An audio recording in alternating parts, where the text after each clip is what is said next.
One company started inside a small, unassuming garage and somehow went on to literally control the technology habits of billions of people across the globe. Stay hungry, stay foolish. We've all heard it, right? Steve Jobs' famous sign-off wasn't just a catchy quote. It was the absolute relentless ethos behind an empire that completely reshaped modern life. Today, we're diving into this explainer to unpack the dramatic history, the psychological brilliance, and, yeah, the ruthless operational strategies of the ultimate tech giant. We're figuring out exactly how Apple became the world's most powerful company. And here's the crucial takeaway before we even get started. You cannot just look at Apple as a hardware manufacturer. We're going to see how they built a multi-trillion-dollar lifestyle brand. And it was all fueled by unprecedented customer loyalty, emotional marketing, and this deep psychological design philosophy that locks you in, honestly, without you even realizing it. Chapter 1. The Garage Upstart. So, the year is 1976. Two young, hungry enthusiasts, Steve Jobs and Steve Wozniak, start building computers in a family garage in Los Altos, California. But wait, did you know they actually had a third co-founder? Yep, Ronald Wayne. He was brought in to be the adult in the room, but Wayne kind of panicked over the financial risks and sold his 10% stake just 12 days later for a mere $800. Ouch. He missed out on an absolutely unprecedented timeline of wealth. Because look at this. In 1976, they sell 50 units of the Apple I. Just a year later, the Apple II launches, and this is a total game changer. It's got an integrated keyboard and color graphics working right out of the box. But December 1980, this massive, rapid rise culminated in an IPO that instantly created 300 millionaires. Apple had officially arrived. Chapter 2. The Brink of Bankruptcy. But, as we often see, massive success breeds massive internal conflict. By 1985, these intense boardroom clashes actually forced Steve Jobs out of his very own company. What followed was, well, a dark, incredibly suspenseful era.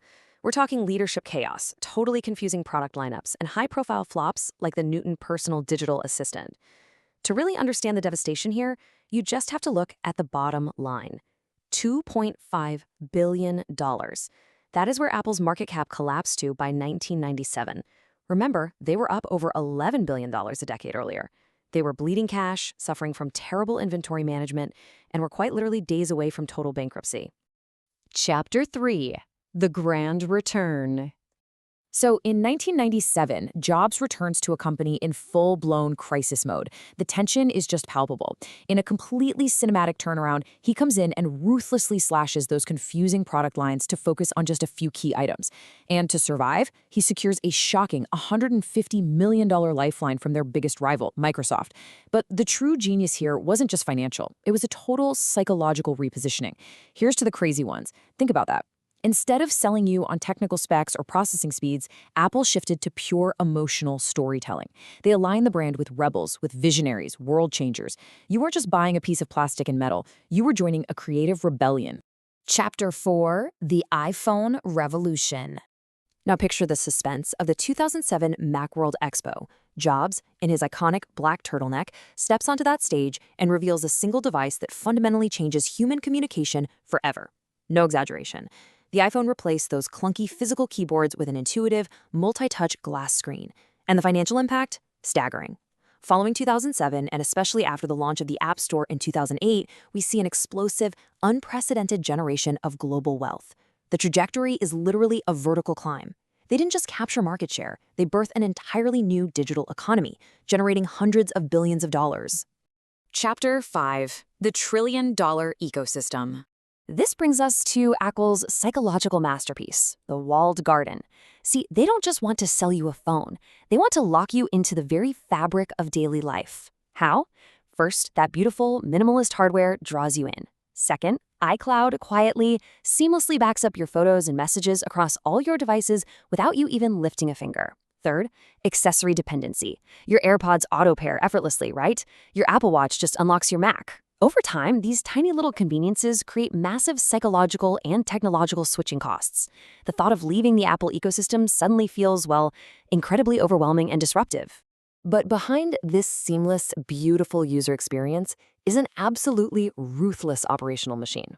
Apple takes its massive cash reserves and leverages them to basically monopolize global manufacturing.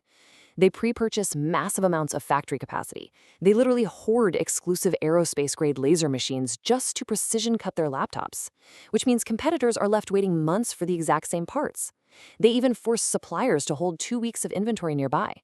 It's a total masterclass in dominating the physical creation of technology. Chapter 6: The Competitor Collapse. So, Apple's flawless integration of hardware, software, and supply chain logistics, it created a devastating wave of destruction for the old tech guard. Just look at the real-world financial cost of that disruption. Between 2009 and 2013, Nokia, which was once a globally dominant communications giant, saw its net sales absolutely crater.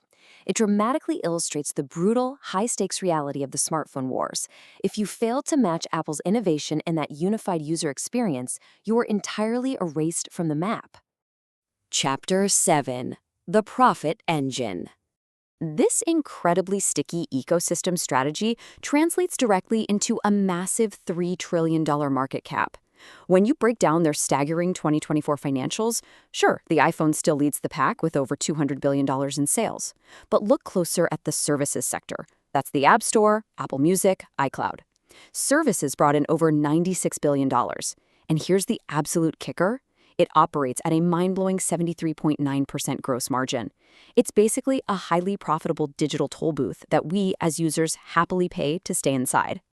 Chapter 8: The Price of Power. Now, maintaining an empire of this scale, it obviously comes with immense friction. According to their own financial filings, the business risks are severe. On the physical side, managing a workforce of over 200,000 assembly workers has sparked major controversies, including intense labor disputes in places like Shenzhen. Digitally, their rigidly closed ecosystem has triggered fierce antitrust litigation. Over in Europe, the Digital Markets Act is actively forcing Apple to open its borders to alternative app stores and payment processors, and that directly threatens those incredibly high-margin services revenues we just talked about. Chapter 9: The AI Future. That regulatory threat actually brings us to an even greater existential challenge: artificial intelligence. As rivals like Microsoft and Google aggressively push the frontiers of AI, Apple is in a dead sprint to adapt. AI is completely reinventing how we interact with software. In 2024, they've been intensely developing a 200 billion parameter generative AI model they call AJAX. But Apple's strategy here is unique. It's all about edge processing. Instead of relying entirely on the cloud, Apple runs these massive AI models directly on your device, right into the flash memory. This ensures privacy, it reduces latency, and crucially, it keeps the intelligence locked right inside the Apple hardware sitting in your pocket. Chapter 10: The Legacy. From a chaotic garage startup to a global titan, Apple didn't just sell us technology, they humanized it. Through a relentless focus on minimalist design, emotional storytelling, and uncompromising operational control, Apple shaped how we work, how we communicate, and how we live. But the tech landscape is notoriously unforgiving. I mean, Nokia learned that the hard way, right? So I want to leave you with this final, provocative thought.